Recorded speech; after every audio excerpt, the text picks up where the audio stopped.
débat samedi soir dans notre café Philo McDo,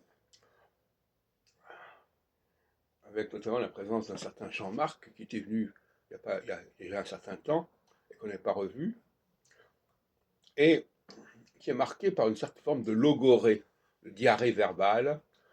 Il paraît qu'il y a une maladie comme ça où les gens ne peuvent pas s'empêcher de dire des grossièretés à tout bout de champ. Et lui, apparemment, il a l'air d'être atteint par cette maladie. Euh, j'ai rapporté ça au rapport entre la digestion et la parole, qui passe dans les deux cas par la bouche. Je mange et je parle. Et ça correspond à deux pathologies.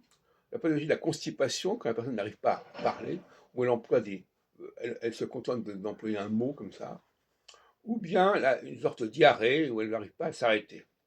C'est le cas d'un autre garçon, qui était un ami d'ailleurs de Jean-Marc, qui s'appelle Pierre, et quand il commençait à parler, on ne pouvait plus l'arrêter. C'est aussi le cas d'un certain, comment s'appelle-t-il, Gérard.